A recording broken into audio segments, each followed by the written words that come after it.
Okay, so now I'm going to move forward with the next part. So that is our last topic for today's class. That is day 6. In that day 6, we are going to study about the system hacking. So in the system hacking, we have three main phases like gaining access, maintaining access, and the clearing log. If we talk about the gaining access, then we have two things. First one was the cracking passwords. In the cracking passwords, you can use different password cracking techniques to crack the password. So suppose if you have to dump the Windows password, then how you can do it? So for that, there are some tools comes up like pwdump 7 that you can use to dump the password that is available in your own physical system. Or like suppose if you have to crack the password, like there are two common techniques that we use like brute force. Okay, we are going to use the combination of characters like alphabets, numbers, and the special characters. So we are going to use the combination of the characters to brute force against the target. You can also use the password guessing technique.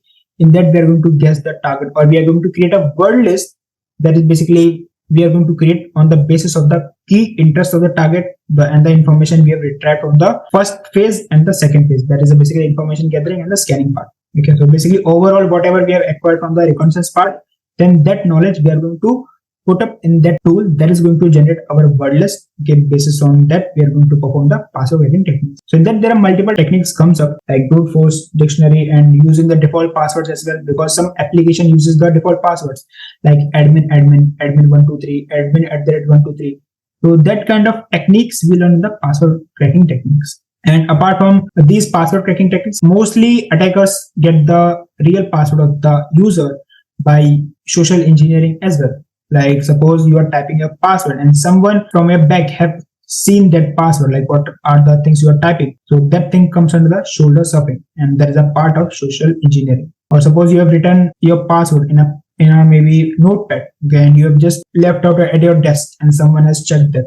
So that things again comes under the physical attacks. You can say that because these things doesn't happen as usual, but again these things come under the social engineering part. So like if anyone is getting any information from the garbage or the dustbin of your office, because suppose if you are thinking like you have just dumped the sensitive information in your dustbin, then it's not, because mostly hackers can get that sensitive information from the garbage as well. So these are some social engineering techniques that we are going to discover.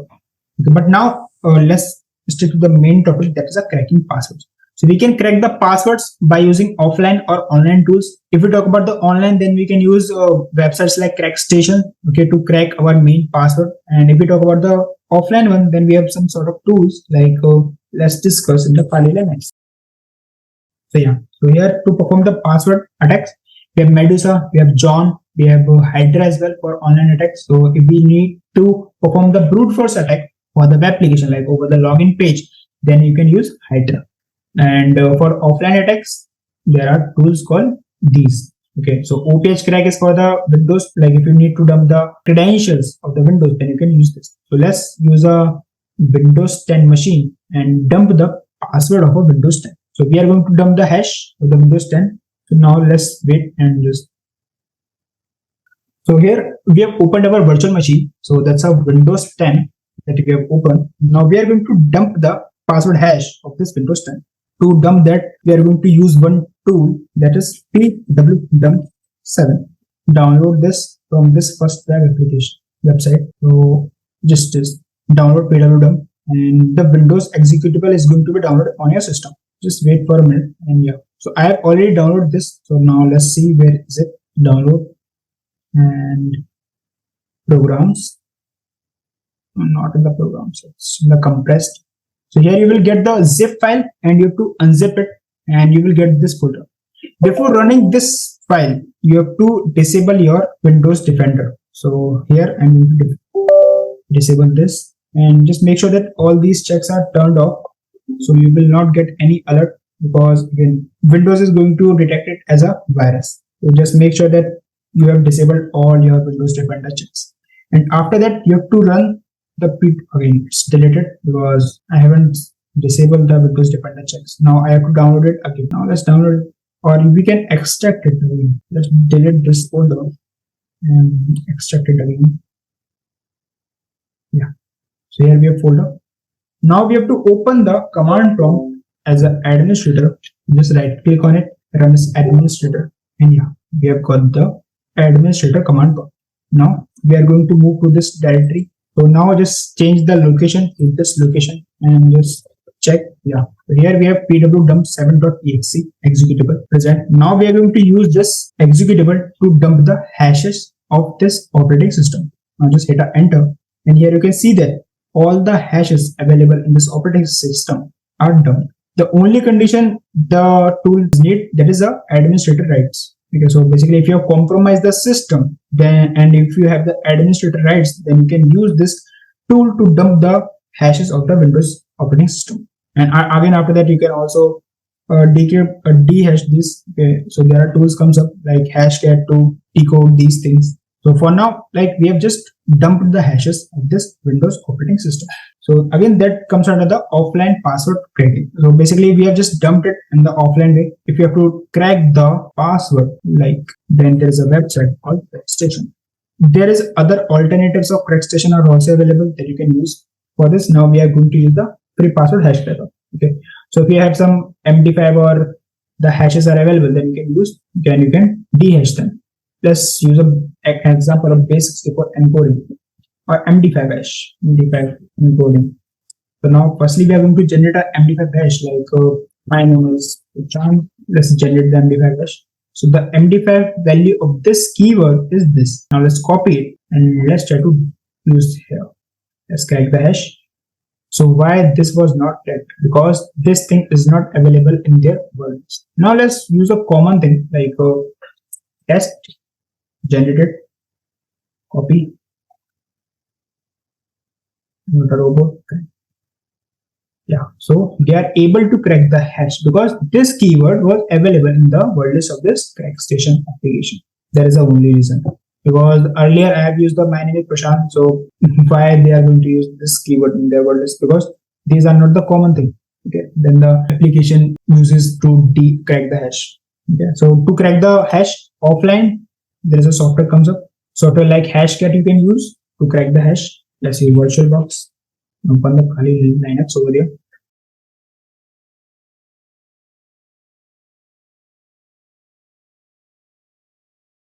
Here you can see that the other tools are also comes up. Hashcat, John, Medusa, and so you can use these tools as well. And if you need to perform brute force attack over any target, like have any login page, then you can use Hydra as well. Okay. So as a practical, we have dumped the password hashes of the Windows. Okay, and by using the hashcat, we can also crack the hash as well. Okay, but for now, we are not doing it. We are just doing other practicals of the main thing, that is a gaining access. So in that, we use the different password cracking techniques like default passwords, brute forcing it, and by just using the password guessing as well. So these are some common cracking techniques that we use. Again, repeating the one more thing, password cracking techniques have two types. Like you will see two types of attack. First one would be online attacks. In that we are going to use the online tools, and second one was the offline, in which you are going to crack the password, by using an offline tool. Okay, like hashcat or the John. These are the example of offline attack, password attacks. The next thing you have to do is after gaining the access is the escalating your privileges. So privilege escalation are of two types. Let's see, there is a horizontal and vertical. If you are able to escalate your privileges to the same user level, then it is known as a horizontal privilege escalation. And if you are escalating your privileges to higher user like admin, then it is known as a vertical privilege escalation. So after gaining the access, you have to escalate your privileges to the higher user, because by that you will be able to get the higher permission over there, and you can perform some malicious activity. So that thing we are going to discuss in the maintaining access part. So let's discuss this. In that, there are two phases comes up. First one was the executing application. So why are we executing the applications? We are executing the applications to maintain the access of from the connection of the target to our main system. So what are the applications that we use to perform the malicious activity? We use malicious applications like Trojans, Spywares, or keyloggers. So, or backdoors as well. Okay. So these kind of applications comes under the malicious applications, and we use them to perform some malicious access over there. So does it mean by Trojans? What does it mean by spyware? So let's discuss them as well. So like Trojans, if we talk about Trojans. So Trojans are the software packages that basically hide the freeware programs, okay, inside their one program. Like suppose I'm giving you an example. Suppose you are installing one antivirus. You have downloaded from our application website, and in that application, when you are installing, there is a check is already ticked in that it is stating that few 5 additional softwares are going to be installed. So in that one package, you are getting overall 6 softwares. Okay, so these are basically Trojans. So basically, there are some software packages that are hidden inside that main application. And when you are going to use, because mostly people don't observe that much, like is there any check was implemented or not, or sometimes these things messed up, and in the background these tools are installed, and generally we don't know like how these tools comes up into our system, because when you are downloading any software application, then by default, if by mistakenly you have downloaded these tools as well in your main system, and it is going to be run in the background, and maybe these are the malicious application as well, and they're going to collect your data and send it to the attacker machine. So these are the Trojans. Let's talk about the spywares. Spywares are the spy software. Basically, these are used to spy on other persons. Like they are going to capture the screenshot or monitor the activities of your system. Like what are the things? So let me give you an example of mobile. So in mobile, if you are going to install any spyware, then you will be able to spy on any person. Like you will be able to get their call recordings, you will be able to get the call logs, you will get the chats, you will get the live screen, you can say live screen recording or live screen access, and you will be able to get the some sort of more features in the spyware. Depends on like which spyware you are using to spy on other person. So you will get a lot of things. Okay, apart from calling, you will get the direct camera access. So you will be able to see the live camera action. So like suppose a person is just using their phone, then if you are just selected the live camera functionality in the spyware, then you will be able to get the access of their camera, target camera. So these are the spyware that basically captures and monitor all the activities of the system. So let me give you an example. So spyware like Power Spy comes up, so that you can download, but it's for the Windows. So it is going to secretly logs each and everything that is happening in your system, so that you can download and install in your system, and you can check like if you're getting it or all the activity that is you are performing over your system or not. In that there is one more thing that is mentioned is keystrokes and others. So basically, if we are dedicatedly talking about the keystrokes, like if we are capturing only keystrokes, then the term called that is keyloggers. So keyloggers are the softwares that records the each keystrokes on the keyboard, and these can be hardware or software. Both types of keyloggers you will get. So let me give you an example of hardware keylogger, like how does it looks like. So here we are discussing about the key grabber. So that is a hardware keylogger that is available. Let's see. So these are the example of hardware keyloggers. You can see that these are the USB drives. You just have to plug into the target system, and it starts recording all the keystrokes, okay, on the keyboard. So these are the hardware devices you can purchase. So here you can see that in the USB drive it is installed, and it basically locks all the keystrokes that you are typing. These are the systems that you can purchase. And if you talk about the software, then there is one keylogger comes up. That is a all-in-one keylogger. There is a software version of keylogger. So here you can also check the free trial of this version. And one more thing is that apart from these, there are multiple alternatives are available for keyloggers, spyware, and Trojans. Okay, it is not limited to the Power Spy. It is not limited to this keylogger like all-in-one. So there are other alternatives are also available. So these are the ones that are generally used. So that's why I'm just showing it as an example. So these are the keyloggers. So that is going to record each keystrokes on the keyboard. And let's talk about the backdoors. What are the backdoors? So in backdoors, so basically these are the applications that opens up a gate into your server that basically connects directly to your system. So let me show you how it exactly works. So let me draw a diagram so that you will be able to understand better. I'm going to create a diagram like how the actual backdoors works. So suppose this is a client server. So basically it's our main laptop, PC you can say. Here we are going to create a server. And here we have opened, so basically we have installed an application that opens up a gate over here. And by using that gate, we can communicate with the server anytime. So all the information is going to be happening. That's how the backdoor works. So basically we have installed the malicious application into the server, and that malicious application have opened up a gate that we know it as a backdoor, and from that backdoor we can access the server anytime. We don't have to perform the 3-step every time. 3 steps means like information gathering, scanning, and cleaning. You can directly enter into the server anytime and you can perform the activities. There is no requirement to hack it again and again. So that thing is known as a backdoors. Then we uses the malicious application. So these backdoors runs in the background and sends all the information to the attacker. So malicious applications that I've given an example like Trojan, Spyware, and keyloggers. And apart from that, all the malware applications that is available over the internet that is basically runs in the background and performs the malicious activities. Like viruses are also there, malwares are there. So there are a lot of malicious applications available in the market. So this is about the executing application. So executing application comes up with the malicious applications like Trojans, spywares, keylogger, backdoors, and many more. The list just goes on. So a lot of types of executing applications comes up. Okay. So that's it for the executing applications that you can use. And if we talk about the defensive side, like how we can defend our main physical system from these malicious applications, then you can use some sort of antivirus or anti-keyloggers or anti-spywares to protect your system. So like Super anti-spyware. You can use this to scan your complete system. Okay, so sharing the screen again. Let me know if it's visible to everyone. Yeah, now the screen is visible.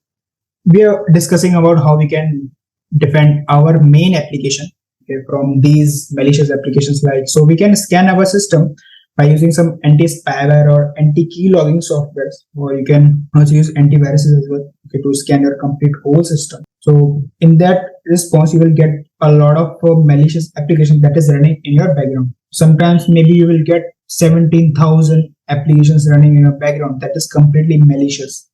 Anti-keylogging, I have one software that is Xamarin. You can use this software to detect any keylogger is installed in your system or not. And if you need a antivirus, then you can use McAfee or Bitdefender. These both are good that you can use to scan your own system. So these are just for the defending your own system. Like if you are worried about, like maybe there was some chances, like in past you have used any sort of malicious, you have downloaded any application from third-party sources, or you have downloaded from any kind of untrusted source, then maybe in background the other applications were installed and you don't have any idea about it. Then the most common thing that you notice in your system that the performance was slow as compared to when you have bought it. So like suppose maybe that the reason was like you are using the heaviest softwares in your system, or maybe there was some application that is accessing your extra bandwidth. Okay, so basically that's why sometimes usually when the virus comes up in your system, then your system goes slow down. So that's a main common thing. But because they are running applications in a background. So now let's discuss about the next thing, that is a hiding file. So after maintaining the access, we can also hide the files as well. So this process we know it as a steganography. So steganography is a technique to hide a message or a malicious application behind the real application. Let's do a practical of this, like how this thing works. So in Windows 10, we have to download a software that we know it as a OpenStago. OpenStago. You have to just click on the download button, and after that you have to download the executable. But before downloading the executable, just make sure that you have the GRE is installed. GRE Java Runtime Environment. So install the GRE first, otherwise this tool is not going to work. So after installing this, download the executable file, and I've already downloaded it. So now I'm just going to open this file. This is the setup OpenStago. So now let's run OpenStago. This is already I have installed in my system. So that's how it looks. So here you can paste your message file, the secret message that you need to bind with a real application. So here we are going to choose the message file. Let's go to the download section. So here we have to choose firstly the message that we need to bind with the real application. So it is going to be our secret message. So for that, I'm going to use this setup. So we are going to bind this executable behind the image file. So now we are going to use the image file. So this is a test image we are going to use. And what was the output file where we have to store? So you can store it as a test123. Open. And here you can enter the password to check the secret. Like suppose you are sending something secret or something that is very sensitive to your friend or something that you know. So you can send by using this method. So the message would be completely encrypted so basically you can encrypt the message by using these two encryption algorithm, AES-128 or AES-256. Okay. So you can use any one of them and your message is going to be encrypted, and to decrypt that attacker needs a key, and if the person has the key then only he is able to extract the real message that is hidden behind that, or otherwise if these things are bind, then in the background that executable is going to be run even if we are opening the test.jpg. Suppose you are just opening the image file or you are just opening the movie file, and in the background there's some malicious application that is going to be run. That means like suppose in past you have downloaded any movie or maybe any PDF from any application, like suppose you have downloaded from the Google, there are some untrusted websites, you have just download the pirated version of movie or pirated version of softwares. Then in that case, yeah, you will be able to access the premium features at no cost, but in the background you have compromised your security, and in the background there are some malicious applications that is running in your computer and you don't have any idea about them, what are the data they are collecting and to whom they are sending it. So basically here we are binding one executable file with the image. So let's hide the data that is processing. Here you can see that one message is embedded into one cover file. So let's check. Download. Here you can see that one image file was created successfully. So whenever anyone is going to open that, then in the background one executable is also going to run. Here you can see that the size was also increased. So earlier the file size was 113 KB, but now it was 1.8 MB. So that's the difference. But suppose if I have to extract the data from any file, then I can use this technique called extract data. Here I have to just use our malicious file, that is malicious, and I have to just enter the output folder, then the password that is required to extract the real file, then extract data. So here you can see that this executable was retrieved. So message was successfully extracted and this file was hidden behind this file, and this technique we know it as a steganography. Here we are hiding the main message behind the main application. So that's that tool. Apart from this OpenStego, again there are multiple tools available that you can use for steganography. Steganography is completely different for audio, documents, images, videos. So you can bind anything apart from executables, audios, documents. There are multiple things that you can bind. Okay, so you can bind with anything. Okay, so that's about the steganography technique. If you are analyzing or detecting the hidden message embedded in any image, text, or audio, or maybe video, okay, then that things comes under the stack analysis. That we know it as a stack analysis. And for that, there's a tool comes up that we know it as a investigator. The tool that you can use. I'm not getting the exact name of the tool that we use to identify the hidden messages, okay, in the main application. But I'll share that into the group or in the notes, like what was the tool that we use to identify the hidden messages. Okay, so that comes under the forensics part. So I don't know, maybe that tool was deleted from the Google, but don't worry, I'll share that too, the complete name. But that was not the complete name of the tool.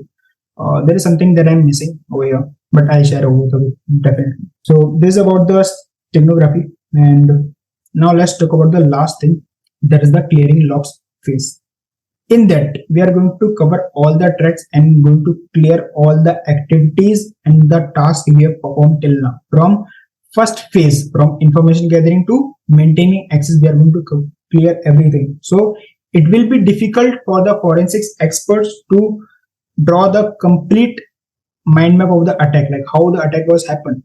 There would be difficulty to assume the complete attack scenario, like from where the attacker comes up and how they have analyzed the system and how they have breached it, the security. So it will be difficult for them to analyze and investigate further. So in this, you have to clear the logs into usually two operating systems. Firstly would be Windows and secondly is Linux. To deleting any logs in the Windows, like if you have hacked your target from Metaspread framework in there, like from by using Metaspreader shell, then in that there is a command comes up that you can use to clear the log. And like, but if you have the UI, like user interface of the Windows operating system, then you can delete the logs by using the event viewer. So just go to the event viewer and go to the Windows logs application, and here you can see that the option comes up for the clearing the logs. So just hit on that and your complete activity is going to be cleared till now. So you will be able to clear all your logs and you are going to be remain undetected. Yeah, so that's it for the Windows part. And if we talk about the Linux, there was a location like var log messages. You have to delete the entries from this location. So every logging information, you just have to click them. You just have to delete them to clear all the tracks to all the logging information. That's it. So this was our default location for the Linux operating system. Okay, so that's it for the day 6. We have covered few practicals and few theoretical parts as well. Okay. Tomorrow would be the last day of our training bootcamp, and tomorrow we are going to discuss the study approach and how you can continue after this training bootcamp. Okay, so we are going to discuss a lot of things about them. And tomorrow the class would not be that much large, and tomorrow we have around 1 hour of session max to max. Okay, and the timing will be shared, but it would be in the evening for English class, so don't worry, it would be after 6. So please be available of that.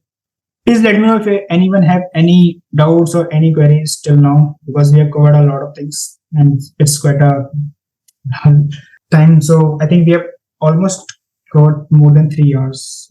No, it's not 3 hours. So anyone have any doubts? Okay, I want to know, like, I want to understand how the SIEM tools work. Like, what are the roles of the SIEM tools in defending the systems and all? Okay, that thing we are not going to cover here because we are only going to discuss the offensive part of the security. Okay. Okay. So like how we can penetrate into the network and by understanding the few of the security devices, like few of the basic things. We are not going to implement the proper SIM tools here. Okay. Because that things come from the stock part. See, what my thought process was, that how do we bypass some of the SIEMs, like some of the most popular SIEMs like QRadar and some of these which have inbuilt firewalls and application rules as well. Is there a way like that we can actually bypass them, or learn run Nmap scans without being detected on those SIEM tools? Yeah, so basically in Nmap as well, if you talk about the scan tab, there are multiple scan tabs comes up, like including the steal the scan. Okay, so it depends like how we are using the scan. Okay, and the tool you are using. So yeah, we have some sort of bypasses are available to bypass the tool detection part. Okay, because mostly organizations implement these tools to add the additional security layer over there. So we are going to use them in the next few classes. So just wait for some time, and we are going to check like how we can bypass all these security checks. Sure. Thank you so much. Okay, so I'm dropping off. Please let me know if you have anything. You can ping me over the WhatsApp as well. So yeah, that's it. Thank you guys for joining in. Let's connect tomorrow. Thanks. Bye. Sure. Thank you. Bye. Good night. Good night. Thank you very much.